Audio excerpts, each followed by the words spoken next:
فسدها الجسد كله وإذا فسدت فسد الجسد كله ألا وهي القلب أو كما قال صلى الله عليه وسلم.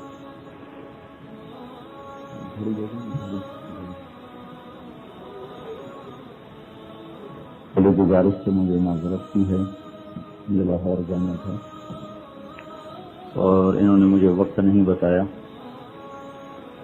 میں ظہر کے بعد مجھے اکثر لاہور پڑھنی تھی. میرا نظام تو بہت پہلے سے بنا ہوتا ہے.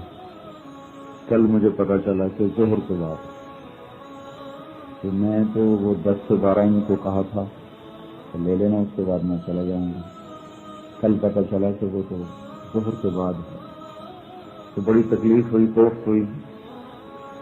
اور اب اتنے دوستوں کا آنا اس کو بھی مؤخر نہیں کیا جا سکتا تھا، اور اس پروگرام لاہور کا جانا بھی مؤخر نہیں ہو سکتا تھا. تو بیچ کی راہ نکالی کہ تھوڑی دیر آپ سے بات کر کے میں معذرت کر لوں گا، اجازت لے لوں گا، میں چلا جاؤں گا. اس کے بعد کوئی اور بھائی بات سنبھال لے گا. اسلامی معاشرے کی چند بنیادیں ہیں جس میں سب سے پہلا تصور یہ دیا جاتا ہے کہ ہم اس دنیا میں آزاد نہیں، ہمیں کسی نے پیدا کیا ہے، وہ ہماری جان کا مالک ہے. ہمیں جو چیزیں ملی ہیں، جو زندگی، جو رزق، جو دولت، جو کچھ ملا ہے، یہ بطور ملک کے نہیں ملا، بطور امانت کے ملا ہے، اور اس میں ہمارا امتحان ہے. یہ پہلی بنیاد ہے. یہاں سے بات کو اٹھایا جاتا ہے. اس ساری بنیاد کی تعبیر ہے لا الہ الا اللہ.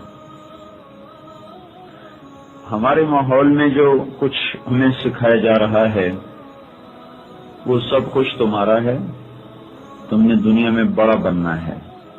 بڑا بننے کا تصور کیا ہے؟ دولت مند، عزت، شہرت، عہدے، کاروبار اور مالدار سوسائٹی، بڑے گھر، بڑے لوگوں سے تعلق، یہ ہماری معراج بتایا جا رہا ہے. تو اس کی طرف ہمیں بھگایا اور دوڑایا جا رہا ہے. یہ وہ دوڑ ہے جس کا کوئی اختتام نہیں سوائے موت کے وقت کی حسرتوں اور ندامت اور افسوس کی. عبد الملک ابن مروان نے لاکھوں آدمی قتل کیے اپنی حکومت کا تخت بچھانے کے لیے. اس کے گورنر صرف حجاج نے 1.25 لاکھ قتل کیے. جو اس نے کیے وہ الگ ہیں، جو جنگوں میں ہوئے وہ الگ ہیں. اور اس نے کوئی 19 برس حکومت کی، بنو امیہ کا تخت بچھایا. جب موت کا وقت آیا تو باہر ایک دھوبی دریا کے کنارے کپڑے دھو رہا تھا. وہ کپڑے کو جب پتھر پہ مارتا تو اس کو آواز آتی. تو کھڑکی کھلی تھی، یہ کہنے لگے یہ آواز کیا ہے؟ تو خدام نے کہا دھوبی کپڑے دھو رہا ہے. تو ایک ٹھنڈی آہ بھر کے کہنے لگا کاش میں ایک غریب قریشی ہوتا، میں ایک غریب قریشی ہوتا، لوگوں کے اونٹ چراتا، تازہ مزدوری ملتی اسی کو کھا کے زندگی گزار جاتا، اور اس حکومت کا اور یہ تخت کا ذائقہ میں نے کبھی نہ چکھا ہوتا. لیکن آج کا افسوس اب کام کا نہیں، تیر کمان سے نکل چکا ہے. وقت ایسا تیز رفتار تیر ہے، کمان سے نکلا ہوا تیر تو پھر اٹھایا جا سکتا ہے، پھر چلایا جا سکتا ہے، لیکن وقت کا نکلا ہوا تیر زمین آسمان الٹی زکند لگائیں یا سیدھی، وقت کے نکلے ہوئے تیر کو واپس لانے کی کوئی شکل نہیں ہے. تو ہماری بنیادی تعلیم غلط ہو رہی ہے. ہمارے سامنے دنیا کو بطور مقصد کے پیش کیا جا رہا ہے. سب سے بڑی خطا پڑھے لکھے ان پڑھ وہ ساری حکومت، صدر، وزیر، مشیر، مرد، عورتیں، ماں باپ ہم سب اس خوفناک خطا کا شکار ہیں. ہم اپنی اولاد کو دنیا بہت بڑی بنا کے دکھا رہے ہیں اور دولت اور عزت اور شہرت، یہ ہم ان کو بہترین مستقبل دکھا رہے ہیں کہ یہ ہے تمہارا روشن مستقبل۔ میرے بھائیوں، اس سے بڑا ظلم نسل پر اور نہیں ہو رہا۔ ہم فکری طور پر گمراہ ہو چکے ہیں۔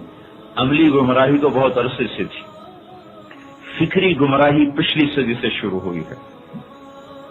عملی طور پر کمی بیشی ہر دور میں ہوتی رہی، پچھلے دور میں زیادہ ہو گئی، لیکن پچھلی صدی میں ہم فکری طور پر شکست کھا گئے اور نظریاتی طور پر ہمارا سفینہ ڈوب گیا، اور ہم وہ کشتی بن گئے جس کے بادبان پھٹ چکے ہوں اور جس کے پیندے میں چھید ہو چکے ہوں۔ اب بڑے سے بڑا ملاح اور بڑے سے بڑا کھیون ہارا اس کشتی کو کنارے نہیں لگا سکتا کہ اس کے مقدر میں اب موجوں کے رحم و کرم پہ چلنا ہے۔ وہ الٹی چلیں گی تو وہ الٹی چلے گی، وہ سیدھی چلیں گی وہ سیدھی چلے گی، اس کی اپنی ذاتی منزل اب کوئی نہ رہے۔ یہ وہ سفینہ ہے اور اس کشتی کے وہ مسافر ہیں جن کا کوئی گھاٹ نہیں ہے، جن کی کوئی منزل نہیں ہے۔ موجیں جہاں پھینکیں گی وہیں پھک جائیں گے، ڈبوئیں گی تو ڈوب جائیں گے، کسی گھاٹ پہ اتار دیں، ان کے ذاتی ارادے اور اختیار سلب ہو چکے ہیں۔ تو یہ سب سے بڑی اس وقت ہم پر آفت ہے۔ بسنت منانا، ناچنا، گانا، کودنا، یہ بڑی چھوٹی چھوٹی چیزیں ہیں، یہ اپنی ذات میں بہت بڑے گناہ ہیں۔ جس قوم کا بچہ رات کو بھوکا سوتا ہو، اور ایک نہیں کروڑوں بچے بھوکے سوتے ہوں، وہ قوم چھت پہ چڑھ کے کروڑوں روپے کو آگ لگا دے، اس سے بڑا ہے ان سے بڑا غافل کون ہو؟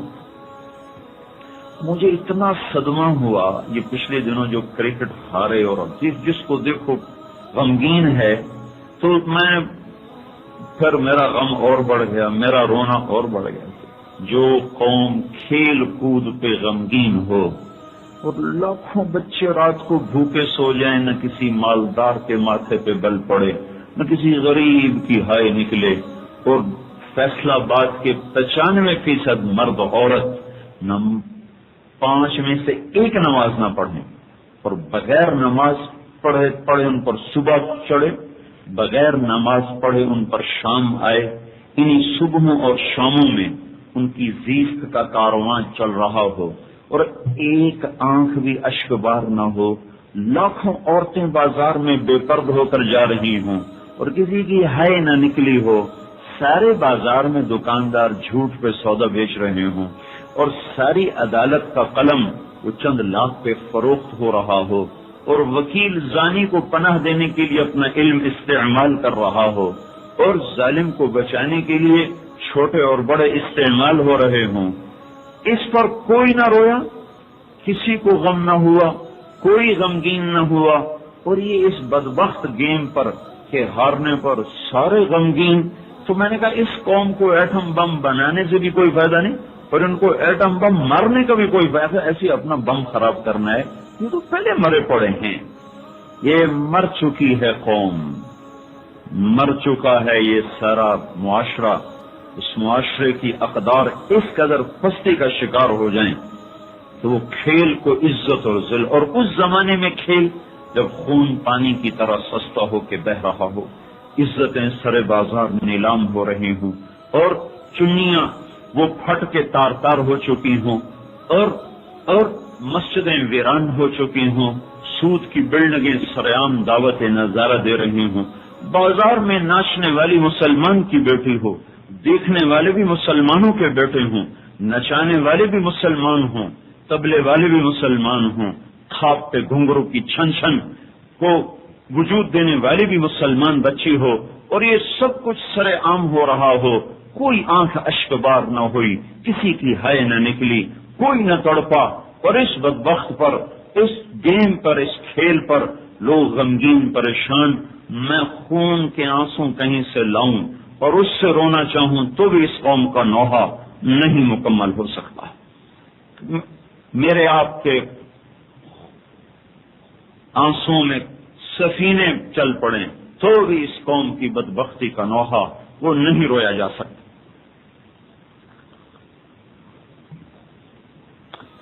میں نے کہا ہم نظریاتی طور پر ختم، ہمیں نہیں پتا ہماری کیا منزل ہے۔ تو میرے بھائیو، یہ تو بہت بڑے گناہ ہیں، پر یہ چھوٹی چیزیں ہیں۔ سب سے بڑی بازی جو ہم ہارے ہیں وہ ہم نظریات کے میدان کی شکست ہے۔ یہ سب سے بڑی شکست تو نبیوں کو ہو گئی، تو ہمیں کیا؟ ہمارے نبی کو شکست نہیں ہوئی احد کی لڑائی؟ حضرت حسین جیسی مقدس ہستی نہیں کربلا میں زیر و زبر ہو گئے، پارا پارا ہو گئے۔ 16 آل رسول میں سے ایسے حسین نوجوان جن کا ایک بال ساتھ زمین آسمان سے زیادہ قیمتی تھا، ان کا خون ڈھیروں ڈھیر، سیروں سیر ساری وادی میں بہہ گیا، اور کٹے ہوئے تھڑ، کٹے ہوئے سر، بکھری ہوئی بوٹیاں، وہ پکار پکار کے بتا رہی تھیں کہ میدان کی شکست کوئی شکست نہیں ہے، اگر اللہ راضی ہے تو ہم کامیاب ہیں، چاہے ہم فتح پائیں چاہے شکست، اور اگر اللہ تعالیٰ ناراض ہے تو ہم ہلاک ہیں، ناکام ہیں، چاہے ہم نے جھنڈے گاڑ دیے، یہ ہمارا جھنڈا سر نگوں ہوا۔ ہم میدان میں عرصے سے شکست کھاتے چلے آئے ہیں، نبیوں نے شکست کھائی، یہ پہلی دفعہ شکست ہو رہی ہے کہ ہم نظریاتی طور پر ڈوب چکے ہیں، ہمارے پاس کوئی منزل نہیں، ہمارے پاس کچھ نہیں ہے سوائے مال کمانے اور پیسہ کمانے کی۔ تو میرے بھائیو، اس ظلم پر تو کوئی روتا نہیں، حکومت ٹیکس لگا دے یہ ہڑتال کر دیتے ہیں، اور حکومت کوئی غلط فیصلہ کر دے یہ ہڑتال کر دیتے ہیں، اور تقریریں ہوتی ہیں۔ تو یہ جو گھر گھر میں ظلم ہو رہا ہے، اس پر کون ہڑتال کرے؟ یہ جو گھر گھر میں 4 سال کا بچہ گلے میں ٹائی لٹکا کے اسکول جا رہا ہے، اس پہ کون ہڑتال کرے؟ جس قوم کو اپنا لباس پہننا نہیں آتا، وہ دنیا میں قیادت کا حق کیوں مانگتی ہے؟ وہ دنیا میں عزت کیوں مانگتے ہیں؟ وہ دنیا میں تشخص کیوں مانگتے ہیں؟ جو نسل اپنے تشخص کو خود ذبح کرے، جو مالی اپنے چمن کو خود کلہاڑے سے کاٹے، وہ چمن کی خزاں کا گلہ کرنے کا کیسے حقدار ہو سکتا ہے؟ ہاں، جو خون سے سینچ رہا ہو، پتے پتے پہ جان قربان کر رہا ہو، اس کا کوئی پھول ٹوٹے تو اس کا گلہ بجا ہے۔ جو خود آگ لگا رہا ہو چمن کو، جو خود ڈالی ڈالی کو توڑ رہا ہو، جو خود اس کی جڑوں کو اکھاڑ رہا ہو، وہ کیوں گلہ کرتا ہے کہ خزاں آ گئی، خزاں آ گئی؟ تو اس نظریاتی شکست کا بھائیو کوئی علاج نہیں۔ ایٹم بم بنانے سے کیا ہو گیا؟ دیکھ نہیں لیا کیا ہو گیا؟ واپس لوٹنا پڑے گا، اپنے دین پر آنا پڑے گا۔ وہ چند بنیادیں ہیں جس پر اسلامی معاشرہ قائم ہے، چند بنیادیں ہیں جس پر اسلامی معاشرہ قائم ہے۔ ان بنیادوں کو زندہ کرنے کا پہلا فرض ماں باپ کے ذمہ ہے، پھر معلمین ہیں، پھر یہ ماحول ہے، پھر یہ معاشرہ ہے، پھر ہر فرد ہے ایک دوسرے کو اس بنیاد پہ قائم کرنا۔ وہ ٹوٹ گیا تو سب کچھ ٹوٹ گیا۔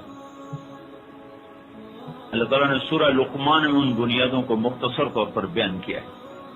اس میں پہلی چیز ہے لقمان علیہ السلام کی نصیحت اور وصیت کی شکل میں، یہ ایک دستور حیات ہے، یہ ایک بنیادی ستون ہے اس اسلامی معاشرت کے۔ یا بنی لا تشرک باللہ لا الہ الا اللہ، پہلا سبق ہے لا الہ الا اللہ، کہ ہم اپنی ذات کے بھی نہیں، اگر ہم اپنی ذات کے ہوتے تو ہم پہ موت وار نہ کرتی، اگر ہم اپنی ذات کے ہوتے تو ہم سدا رہنے کی تمنا کرتے، اپنی ذات کے خود مالک ہوتے تو غم کو اپنے قریب نہ پھٹکنے دیتے، بیماریاں ہمیں چھو کے نہ گزرتی، لیکن ہم تو ہر وقت آفتوں کے خونخوار پنجوں میں ہیں، اور وہ میں جھنجھوڑ بھی رہی، بھمبھوڑ بھی رہی، ہم تو بے بس ہیں، دیکھتے ہیں کوئی اور ہے جو ہم پر فیصلے نافذ کر رہا ہے۔ لا الہ الا اللہ پہلی بنیاد ہے۔ یہ بچہ اور بچی اور بڑا اور چھوٹا اور مرد اور عورت اور تاجر اور دیہاتی اور شہری، وہ یہ بنیاد دل میں اتارے کہ مجھے اللہ کی مان کے چلنا ہے۔ یا بنی لا تشرک باللہ، اور توحید رسالت کے بغیر مقبول نہیں ہے، رسالت کے بغیر توحید کا کوئی گول نہیں ہے، لہذا لا تشرک باللہ کے اندر ہی محمد الرسول اللہ چھپا ہوا ہے، لا الہ الا اللہ کے اندر ہی محمد الرسول اللہ چھپا ہوا ہے۔ اس توحید اور رسالت کے بغیر یہ کلمہ ایمان نہیں، یہ کلمہ اسلام نہیں ہے۔ تو لا الہ الا اللہ دل کی چیز ہے، محمد الرسول اللہ ظاہر کی چیز ہے۔ لا الہ الا اللہ وہ نظر نہیں آتا، محمد الرسول اللہ وہ چھپ نہیں سکتا. یہ دو متضاد چیزیں ہیں. لا الہ الا اللہ، لا الہ الا اللہ نظر نہیں آتا. محمد الرسول اللہ چھپ نہیں سکتا. ایک ایسا کھلا ہوا ہے تو چھپاؤ تو چھپ نہ سکے، ایک ایسا چھپا ہوا ہے کہ دکھاؤ تو وہ دکھایا نہ جا سکے. تو لہذا لا الہ الا اللہ دل میں ہے، اس کی پہچان ہوگی محمد الرسول اللہ سے. اس کی چال بتائے گی. عورت ہے تو اس کی زندگی بتائے گی، مرد ہے تو اس کی زندگی بتائے گی، تاجر ہے تو تجارت بتائے گی، زراعت ہے تو زراعت بتائے گی. زندگی کے تمام شعبوں میں جب محمد الرسول اللہ یوں چھلکتا ہے اور یوں چمکتا ہے اور دمکتا ہے تو یہ اس بات کی نشانی ہے کہ لا الہ الا اللہ دل میں اترا ہوا ہے. جب درختوں پہ پھول آتے ہیں اور اس پر گوشوں کے ساتھ پھل لٹکتے ہیں تو یہ اس بات کی نشانی ہے کہ اس کی جڑ جمی ہوئی ہے، راسخ ہے. جب محمد الرسول اللہ گھر میں، دفتر میں، بازار میں، جسم پر، اخلاق پر، بول پر، نظر پر، ہاتھوں پر، پاؤں پر، پوری طرح تمام جسم پر اور زندگی کے تمام شعبوں پر جب محمد الرسول اللہ حاوی ہو جاتا ہے تو یہ اس بات کی نشانی ہوتی ہے کہ لا الہ الا اللہ کی جڑیں لگی ہوئی ہیں. دوسری بنیاد ہے وَوَصَّيْنَا الْإِنسَانَ بِوَالِدَيْهِ حُسْنًا. ماں اللہ کے بعد، اللہ اس کے رسول کے بعد جو دوسرا حق ہے وہ ماں باپ کا ہے کہ ہم نے کہا کہ ماں باپ کی خدمت کرو، احسان کرو، حسن سلوک کرو. اللہ تعالیٰ نے توحید کے ساتھ ہی ماں باپ کو ذکر کیا. وَقَضَىٰ رَبُّكَ أَلَّا تَعْبُدُوا إِلَّا إِيَّاهُ وَبِالْوَالِدَيْنِ إِحْسَانًا. ہمارا فیصلہ ہے تمہارے لیے میرے بندو کہ اپنے رب کے غلام بن کے چلو اور اس کے بعد اپنے ماں باپ کے ساتھ احسان کرو، ماں باپ کی خدمت کرو. یہ دوسری بنیاد ہے توحید اور رسالت کے بعد. یہ دوسری چیز ہے کہ اولاد کو ماں کا مقام سمجھایا جائے، باپ کا مقام سمجھایا جائے. ماں باپ کی آہیں وہ اللہ کا عرش ہلا دیتی ہیں، نسلیں برباد ہو جاتی ہیں. کوئی ماں نہیں ہوتی بد دعا دینے والی، لیکن جب وہ ہائے کرتی ہے اولاد کے دکھ سہ کر، وہ ہائے بد دعا سے کم نہیں ہوتی. ایک صحابی کا انتقال ہو رہا، ان سے کلمہ نہیں پڑھا جا رہا تو اللہ کے نبی کو بتایا گیا کہ وہ کلمہ نہیں پڑھ پا رہے. صحابی دنیا کے افضل ترین انسان، ان جیسا آ ہی نہیں سکتا. تو آپ تشریف لائے تو آپ نے پہلی نظر میں دیکھ لیا کہ کس گناہ کی نحوست نے زبان بند کر دی. تو آپ نے فوراً اس کی ماں کو بلوایا. وہ آ گئی تو آپ نے کہا اماں اپنے بیٹے کو معاف کر دو. انہوں نے کہا یا رسول اللہ میں معاف نہیں کروں گی، اس نے مجھے بہت دکھ دیا. تو آپ نے فرمایا پھر میں اس کو آگ لگا دوں کہ یہ بھی مجھے برداشت نہیں. تو آپ نے فرمایا اگر تو نے اسے معاف نہ کیا تو سیدھا دوزخ میں جائے گا. کہا یا رسول اللہ میں معاف کرتی ہوں. ادھر اس کے منہ سے نکلا میں معاف کرتی ہوں، ادھر اس کی زبان سے کلمہ جاری ہو گئی اور اس کے ساتھ ہی جان نکل گئی. اور اللہ تعالیٰ کے نبی نے جنازہ پڑھایا. جس کو نبی کی صحبت نصیب تھی اس نے بھی جب ماں کی نافرمانی کی تو اس کی نحوست سب کے سامنے کھل کے آ گئی. یہ وہ نحوست ہے. اللہ کے نبی نے فرمایا شرک کے بعد سب سے بڑا کبیرہ گناہ وہ ماں باپ کو دکھ دینا ہے اور ماں باپ کی نافرمانی ہے جو گھر گھر میں ہو رہی ہے. جبریل نے ایک دن پوچھا یا رسول اللہ قیامت کب آئے گی؟ تو آپ نے کہا اللہ کو پتہ کب آئے گی. تو انہوں نے عرض کی کوئی نشانی بتائیں. تو آپ نے فرمایا جب تم دیکھو کہ ماؤں کے ساتھ اولاد نوکر جیسا سلوک کر رہی ہے تو سمجھنا کہ قیامت کے نقارے پہ چوٹ پڑنے والی ہے. تو یہ دوسری بنیاد ہے جو بالکل ٹوٹ چکی ہے. ماؤں کے آنسو، باپ کے صدمے اور ہائے عرش ہلا رہے ہیں، پر اولاد کے کانوں میں ایسی ڈانٹ پڑ چکی ہے. موسیقی نے ان کے کانوں کو اتنا گندا کر دیا ہے اور اسکرین نے ان کی آنکھوں کو اتنا اندھا کر دیا ہے کہ نہ انہیں ماں باپ کی ہائے سنائی دیتی ہے نہ ان کے کربناک چہرے دکھائی دیتے ہیں. وہ بدبخت صرف اور صرف اپنی خواہش کے غلام ہیں. یہ قیامت کے دن بدترین شکل میں اٹھائے جائیں گے. توبہ پر تو ہر چیز معاف ہو جاتی، توبہ نہ کی تو ان کی خیر نہیں ہے. اللہ کے نبی نے فرمایا ایک گناہ ایسا ہے جس کی سزا دنیا میں بھی ملے گی، آخرت میں بھی ملے گی، باقی گناہ اوپر ہیں، لیکن ایک ایسا ہے جس کی سزا یہاں بھگت کے مرنا ہوگا اور وہ ماں باپ کی نافرمانی ہے. تو یہ ہماری دوسری بنیاد ہے جس پر ہمارا معاشرہ تشکیل پاتا ہے، معاشرہ بنتا ہے. ایک بدو نے ماں کو طواف کرایا، کندھے پہ بٹھا کے ماں کو طواف کرا. خود اپنا طواف بھی بڑا مشکل ہوتا ہے، کسی کو کندھے پہ بٹھا کے ہانپ گیا. عبداللہ بن عمر رضی اللہ تعالیٰ عنہ سامنے بیٹھے تو ان سے آ کر کہنے لگا کیوں حضرت ماں کا حق ادا کر دیا میں نے، ماں کا حق ادا کر دیا. تو انہوں نے فرمایا تیری ماں نے تجھے پالتے ہوئے جو لاکھوں سانس لیے لمبے لمبے، ابھی اس میں سے ایک سانس کا حق ادا نہیں ہوا، ایک سانس کا حق ادا نہیں ہوا. یہ نہیں کہا کہ ایک سانس کا ادا ہو گیا، کہا ابھی تو ایک سانس کا ادا نہیں ہوا بدبخت، تو کیا کہہ رہا ہے تو تم نے سارے حق ادا کر دیے. یہ ہماری دوسری بنیاد ہے. تیسری بنیاد ہے یا بنی انھا ان تق مثقال حبۃ من خردل فتكن في صخرة او في السماوات او في الارض یأتی بها اللہ ان اللہ لطیف خبیر. وہ آخرت کا استحضار ہے اور جزا اور سزا کا دل میں یقین بٹھانا ہے اور اچھے اور برے کے درمیان فرق بتانا ہے. مفہوم کیا ہے میرے بچے؟ تو ایک رائی کے دانے کے برابر اچھائی کرے یا برائی کرے، پہاڑ کی غار میں چھپ کر کرے، خلاؤں میں اڑ کر کرے، زمین کی تہ میں گم ہو کر کرے، جہاں کرے گا اندھیرے میں اجالے میں خلوت میں جلوت میں، تیرے رب کی نظر اتنی طاقتور ہے کہ خلاؤں سے بھی فضاؤں سے بھی زمین کے اندر کی تہوں سے بھی اور پہاڑوں کی غاروں سے بھی جہاں بھی تو ہوگا تیرے عمل کو نکال کے باہر لائے گا اور قیامت کا دن تیرے سامنے کر دے گا. وَإِن كَانَ مِثْقَالَ حَبَّةٍ مِّنْ خَرْدَلٍ أَتَيْنَا بِهَا وَكَفَىٰ بِنَا حَاصِبِينَ. ایک رائی تو آپ نے دیکھی نہیں ہوگی، رایا بیج رایا، لیکن آپ نے چینی تو دیکھی روزانہ استعمال ہو رہی. چینی کا ایک دانہ اٹھائیں، ایک دانہ اس کو ہتھیلی پر رکھیں تو یہ رایا ہے، رایا.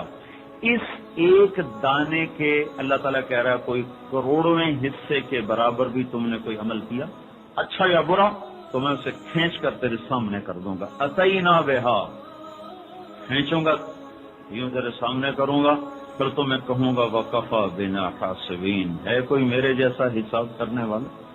پھر تم انکار نہیں کر سکتے ہو. یہ تیسری چیز ہے جو ہم نے اپنی اولاد کے دل میں اپنے معاشرے میں زندہ کرنی ہے. کوئی دیکھ رہا ہے، کوئی دیکھ رہا ہے.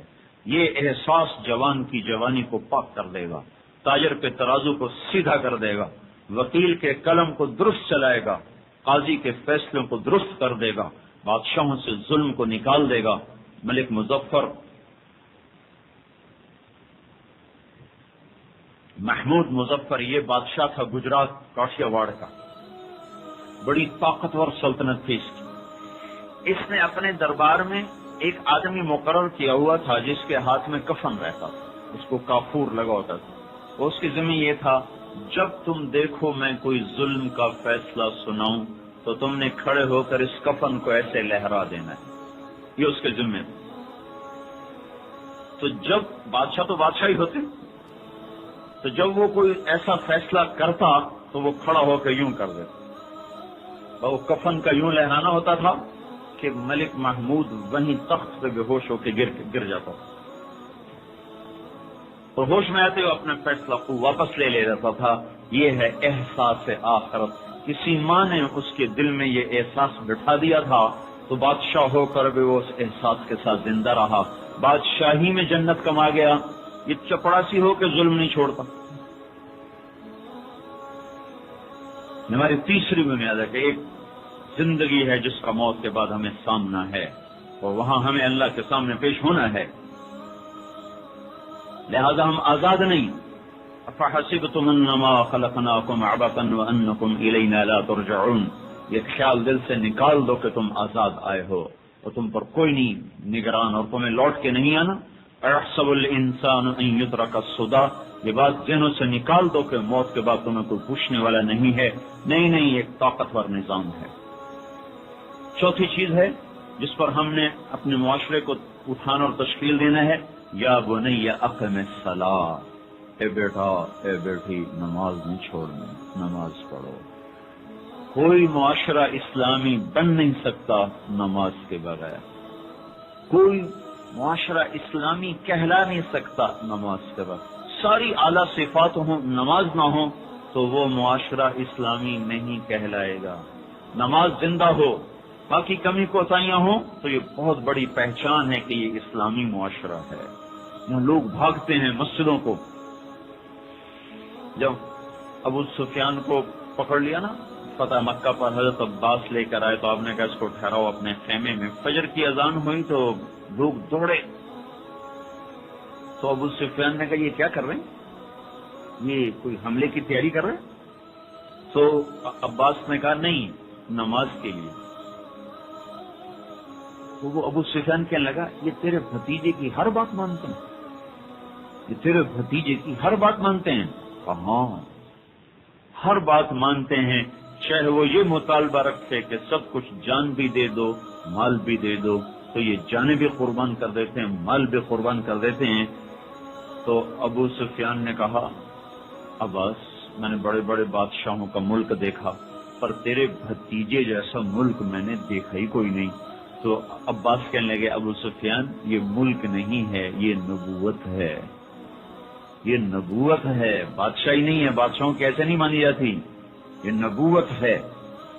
ہمارے معاشرے کی بڑی پہچان نماز ہے. نماز یا بنی اقم الصلاۃ، اقم الصلاۃ، ایمان لا الہ الا اللہ، والدین وصینا الانسان بوالدیہ حسنا، پھر انہا ان تق مثقال حبہ، آخرت جزا سزا، آدمی نیکی اور بدی کا شعور. پھر چوتھی چیز ہے نماز، یا بنی اقم الصلاۃ، نماز کو زندہ کرو. اگر یہ محنت ماں باپ نے کی ہوتی تو آج 95% بے نمازی ہوتے. یہ محنت اگر ماں نے کی ہوتی، اگر باپ نے یہ محنت کی ہوتی، تمہاری نسل کے 95% بے نمازی نظر آتے.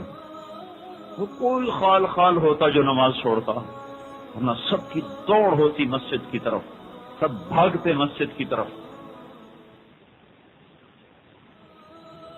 میرا نوکر 2000 تنخواہ، 1500، 10,000، 20,000، 40,000 میرے سامنے بیٹھا. میں اسے کہتا ہوں بھائی بات سنو. وہ آگے ایسے دیکھتا ہے، نہ ہاں نہ ہوں.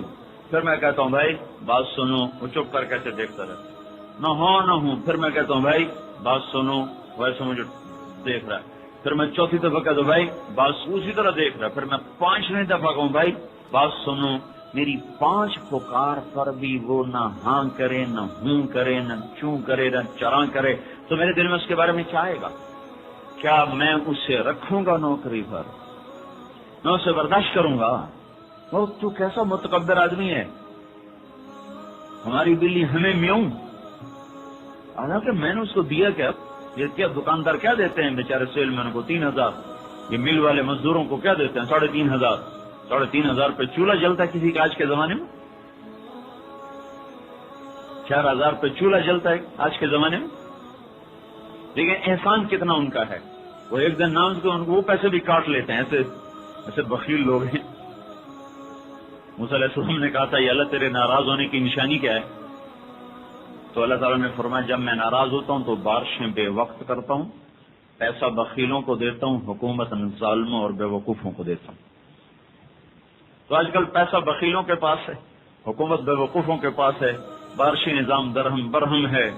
بہار گزر گئی، بارش کا قطرہ نہ گر، زمین تڑپتی رہی اور کلیاں آسمان کی طرف دیکھتی رہیں، پر انسانوں کی نافرمانیوں نے ان کو بھی تڑپا کے رکھ دیا اور پیسہ چھوڑ دیا. تو پوچھا یا اللہ جب تو راضی ہوتا ہے تو پھر کیا کرتا ہے؟ کہ جب میں راضی ہوتا ہوں تو بارشیں وقت پر کرتا ہوں، پیسہ سخیوں کو دیتا ہوں، حکومت سمجھداروں کو دیتا ہوں. تو اللہ ہم سے روٹھا ہوا ہے، اس نے پیسہ بخیلوں کو دے دیا. اپنے اوپر خرچ کرتے ہوئے لاکھوں اڑا دیں گے، غریب کو دیتے ہوئے مٹھی میں سینہ ان کا آ جاتا. 5 دفعہ بلایا وہ اٹھ کے نہ آیا تو میرا کیا رویہ ہوگا؟ نکل جاؤ، حساب کرو، اٹھ جاؤ، نکل جاؤ. اور اللہ دن میں 5 دفعہ آتا ہے بلانے، حی علی الصلاۃ، آ جاؤ نا. اور ہر دفعہ میں 2 دفعہ بلاتا ہے، حی علی الصلاۃ، حی علی الصلاۃ، آ جاؤ آ جاؤ. نماز کیا ملے گا؟ حی علی الفلاح. میں تو نوکر کو کوئی نہ کوئی کام دے رہا ہوں نا، اللہ تعالیٰ یوں کہہ رہا آ جا مجھے سجدہ کر، تجھے کامیابی ملے گی. حی علی الفلاح. اب تیرے لیے کامیابی مسجد میں ہے، آ جاؤ آ جاؤ. وہ چپ کر کے بیٹھو، سویا. وقت آیا حی علی الصلاۃ حی علی الصلاۃ، آ جاؤ آ جاؤ، وہ تاش کھیل رہا ہے، وہ میچ دیکھ رہا ہے، وہ جوا کھیل رہا ہے، وہ اخبار پڑھ رہا ہے، وہ پھر سینما دیکھ رہا ہے، وہ گانے سن رہا ہے، وہ ہانڈی پکا رہی ہے، وہ کپڑا سی رہی ہے، وہ بازار گئی ہوئی ہے، حی علی الصلاۃ حی علی الصلاۃ، اثر میں آواز آئی، پھر چوتھی دفعہ حی علی الصلاۃ حی علی الصلاۃ، مغرب میں آواز آئی، پھر پانچویں دفعہ حی علی الصلاۃ حی علی الصلاۃ، عشاء میں آواز آئی۔ 95% مرد عورت ایسے بیٹھے رہے، کوئی ہل کے نہ دیا۔ میں قربان جاؤں تو اللہ کی کرم نوازیوں سے جو اتنا بڑا ہمارا تکبر دیکھ کر بھی ہمیں روٹی بھی کھلاتا ہے، پانی بھی پلاتا ہے، نیند بھی دیتا ہے، نیند سے اٹھاتا ہے، پیشاب کو آسانی سے اس کا اخراج کر دیتا ہے، سورج چاند کا نظام درست رکھتا ہے۔ میں تو اپنے نوکر کو 5 دفعہ نہ ماننے پر اٹھا کے باہر پھینک دوں۔ میرا اللہ اگر یہ کرتا تو آج 97% وہ سب کے سب مسخ ہو چکے ہوتے۔ کتنا اس کا کرم ہے، کتنا اس کا احسان ہے کہ 20 برس سے ایک آدمی کو پکارا ہی تمہارے فیصلہ آباد میں۔ ایک دفعہ 2 آدمیوں کو ہم مسجد میں لائے، میں نے ان سے بات شروع کی تو کہنے لگے جی آج ہم پہلی دفعہ مسجد میں آئے۔ میں نے سمجھا اس مسجد میں پہلی دفعہ آئے ہوں، یہ ادھر تھی جناح کالونی کی ایک مسجد، ان کی عمر تھی کچھ 35 سے 40 کے درمیان۔ تو میں نے کہا اس مسجد میں پہلی دفعہ آئے ہو؟ کہنے لگے نہیں ہم ویسے ہی مسجد میں پہلی دفعہ آئے۔ میں نے کہا تم نے کبھی نماز نہیں پڑھی؟ کہنے لگے آج تک نہیں پڑھی۔ میں نے کہا جمعہ تو پڑھا ہوگا؟ کہنے لگے آج تک نہیں پڑھا۔ میں نے کہا کوئی نہ کوئی عید تو پڑھی ہوگی؟ کہنے لگے آج تک نہیں پڑھی۔ کتنا ظرف ہے میرے اللہ کا، اتنا کچھ دے کر گا۔ اچھا چلو اچھا کوئی نہیں، مہلت دیتا ہوں، کبھی تو توبہ کرو گے، کبھی تو توبہ کرو گے۔ تو اتنا ظلم آپ لوگ دیکھ رہے ہیں اور کوئی غم نہیں۔ کرکٹ ہارے اور سب کو غم ہو رہا ہے۔ کتنی بڑی بدبختی، کتنی بڑی بدبختی کہ ایک فضول اور لہو نافرمانی کی چیز پر غم اور صدمے اور افسوس۔ تو 95% فیصلہ آباد غافل ہے، نماز نہیں پڑھتا، نمازی بھی نہیں روتے، علماء بھی نہیں روتے، تہجد گزار بھی نہیں روتے۔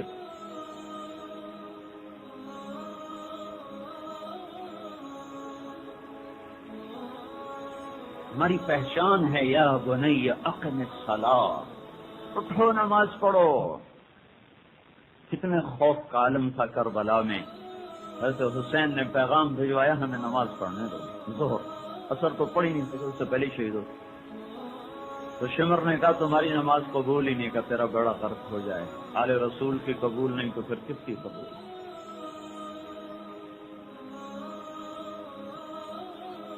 اسی حال میں ظہر کی نماز پڑھی، اسی حال میں ظہر کی نماز پڑھی اور عصر سے پہلے شہید ہو گئے۔ اس خوف اور دہشت اور وحشت، اور اس الفاظ کہاں سے لاؤں، الفاظ ختم ہو گئے اس نقشے کو بیان کرنے کے لیے۔ اس حال میں بھی نماز نہیں چھوڑی جا سکتی۔ کرکٹ میچ دیکھتے ہوئے کتنوں نے نماز چھوڑی؟ تو تمہیں تو اس پہ رونا چاہیے تھا کہ یا اللہ نمازیں برباد ہو گئی۔ اس پہ افسوس ہو رہا ہے کہ پاکستان ہار گیا، اللہ کرے اور ہارے۔ جو قوم اپنا شعور مردہ کر چکی ہے، جو عزت اور ذلت کے معیار مٹا چکے، دوست اور دشمن کی تمیز نہ رہی ہو،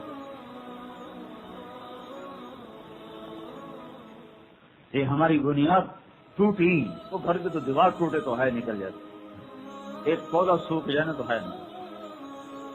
ہم نے باغ لگوایا آم کا، تو میں ابھی 2 دن پہلے گھر سے ہو گیا، چند پودے سوکھے ہوئے تھے، 20-25 ایکڑ میں چند پودوں کا سوکھ جانا کون سا کام ہے؟ لیکن وہ پودوں کا سوکھنا مجھے یہاں چبھ رہا تھا، ادھر لگ رہی تھی کوئی چیز، یہاں کے لگ رہی تھی، یہ کیوں سوکھ گئے، یہ کیوں سوکھ گئے؟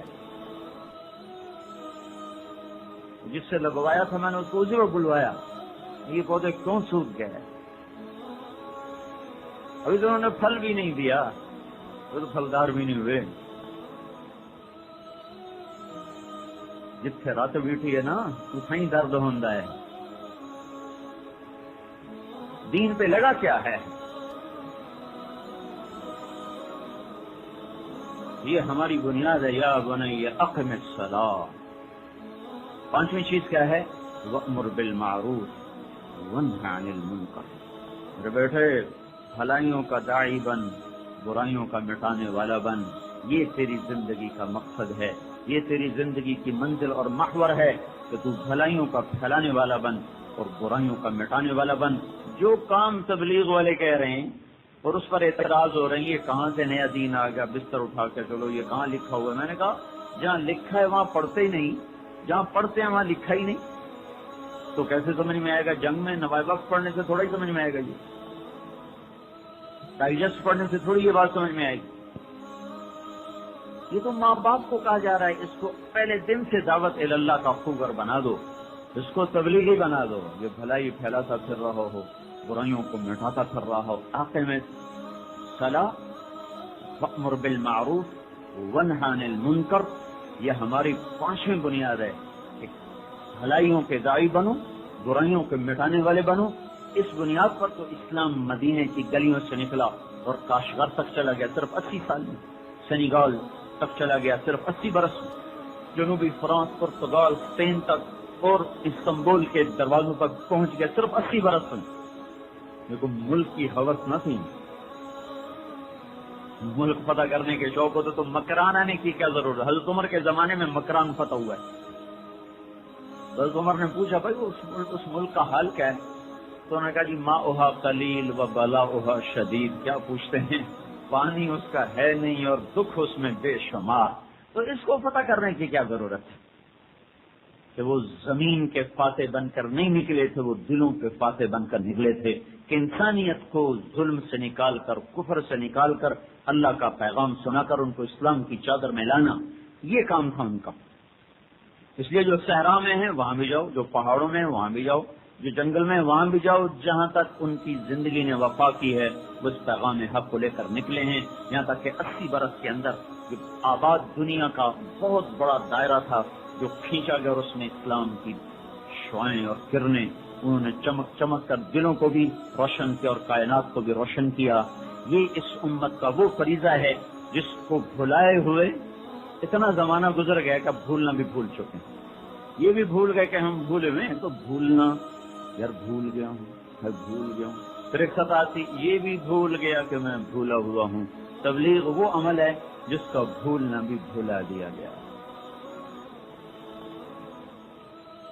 چھٹی بنیاد ہے واصبر علی ما اصابک، صبر کرو علی ما اصابک. اس کا تعلق پچھلے سب کے ساتھ ہے، صرف تبلیغ کے ساتھ نہیں. علی ما اصابک.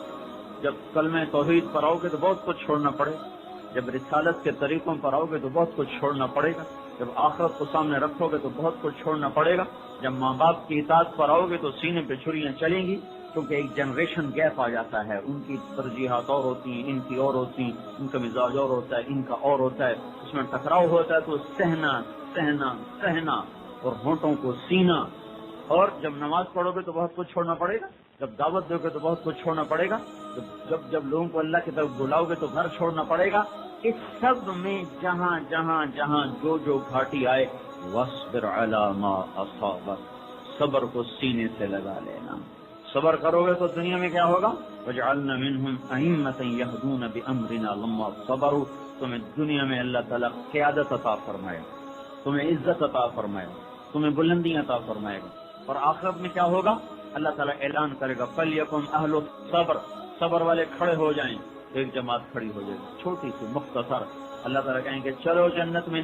وہ جنت میں جائیں گے تو فرشتے آ کر کہیں گے بھائی آپ لوگ کہاں جا رہے ہیں؟ کہیں گے ہم جنت میں جا رہے ہیں. تو کوئی حساب تو دے گا؟ کہ ہمارا کوئی حساب نہیں. تو تم کون لوگ ہو؟ کہ ہم صبر والے ہیں، ہم صبر والے ہیں. کہیں گے اچھا اچھا اچھا اچھا چلیے آپ کا تو کوئی حساب نہیں. جائیے. نعم اجر العاملین، عمل کرنے والوں کو ایسے ہی ملا کرتا ہے. صبر دنیا میں عزت ہے اور آخرت میں بلا حساب جنت ہے. واصبر علی ما اصابک، علی ما اصاب. علی لفظ علی نے آ کے عجیب مطلب دیا ہے. ایک آدمی کا یار میں کتنا صبر کرتا، اگر میں بھی تو انسان ہوں. پھر میں بھی پھٹ پڑا، پھر میں بھی بول پڑا. اس نے سنائی، میں کتنی سنتا، پھر میں بھی بول پڑا. یہ ہمارے ماحول میں ہے. میں کتنا صبر کرتی، آخر میں بدون، پھر میں بول پڑی، پھر میں پھٹ پڑی، تو الا کا لفظ بتا رہا ہے کہ اس کو بھی دفن کر دو، اس کو بھی پی جاؤ، الا ما اصابک۔ الا، لفظ الا نے اس جملے کی نفی کی کہ ہر حال میں پی جاؤ، ہر حال میں سہ جاؤ، ہر حال میں ہونٹوں کو سی لو، تو اللہ تعالیٰ تمہیں دو عزتیں دے گا، دنیا میں قیادت، آخرت میں بلا حساب جنت۔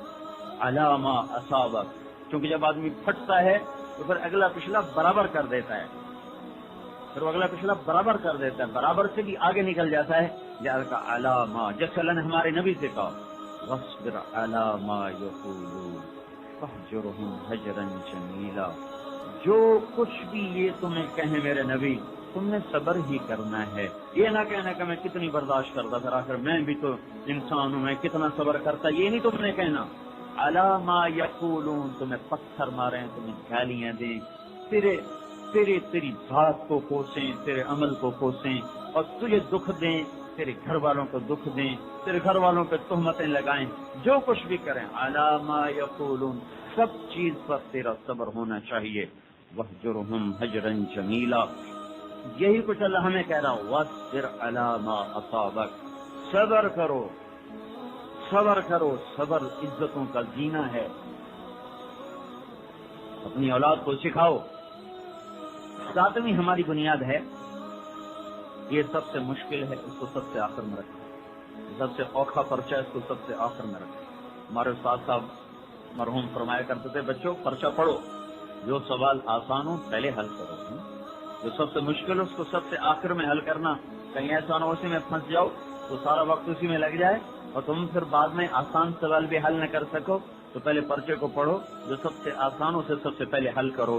تو میں یوں دیکھتا ہوں، جب اس ترتیب کو پڑھتا ہوں تو مجھے وہ اپنا استاد یاد آتا ہے کہ اللہ نے بھی اسی ترتیب کو اختیار فرمایا، آسان چیزیں پہلے لائے، جو سب سے مشکل سبق تھا اس کو سب سے آخر، اسے 7واں پرچہ بنا دی کہ یہ 6 پرچے حل کرو پھر 7واں بھی حل ہوگا، اس کے بغیر وہ 7واں حل نہیں ہو سکتا۔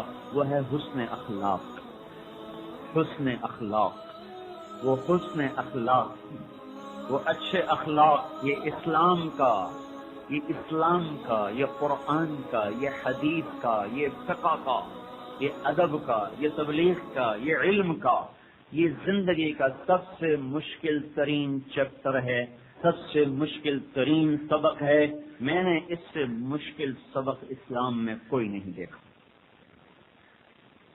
اس کو سب سے زیادہ جگہ بھی دی، لا تصعر خدک للناس، ایک جملہ، ولا تمش فی الارض مرحا، 2، ان اللہ لا يحب كل مختال فخور، 3، واقصد فی مشیک، 4، واغضض من صوتک، 5، ان انکر الاصوات لصوت الحمیر۔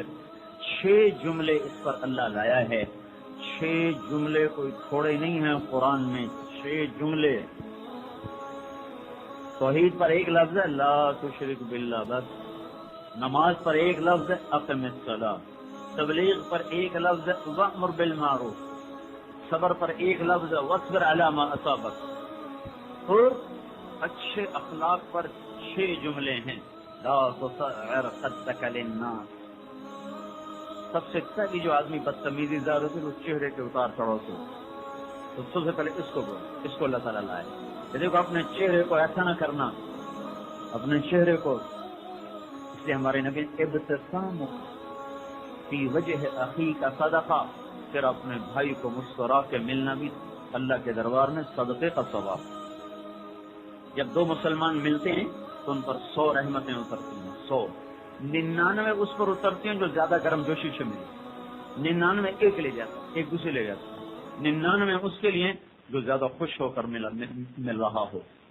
ہمارے نبی کے بارے میں پوچھا گیا حضرت عائشہ سے کہ کیسے تھے اللہ کے نبی گھر میں، تو آپ نے فرمایا ضحاکا بساما، گھر میں مسکرانے والے تھے، بڑے کھلے ماتھے والے تھے، بڑے ہنسنے والے تھے، بڑے کھلی طبیعت کے ساتھ رہنے والے تھے اپنے گھر کے اندر۔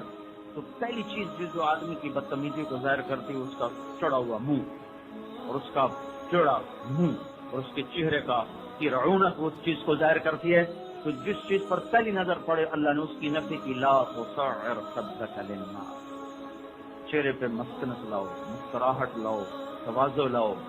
پھر چال تھی، پھر چال تھی، چال کی اکڑ مرد میں بھی حرام ہے، اور عورت اکڑ کے چلے تو برباد ہو گئی۔ ولا تمش فی الارض مرحا، اکڑ کے نہ چلنا۔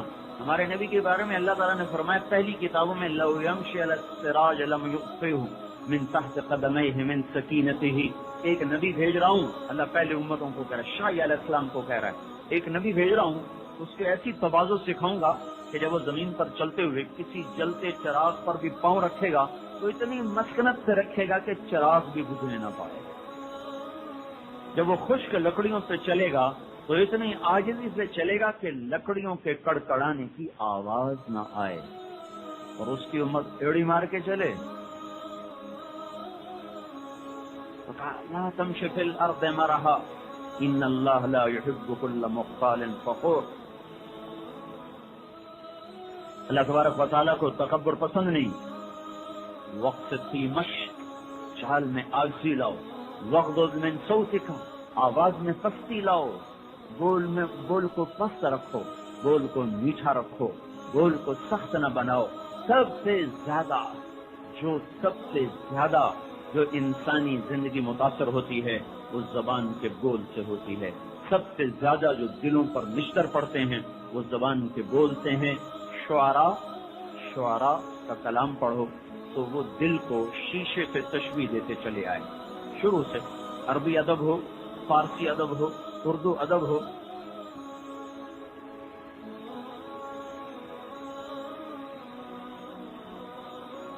دل کو ہمیشہ شیشے سے تشبیہ دی ہے۔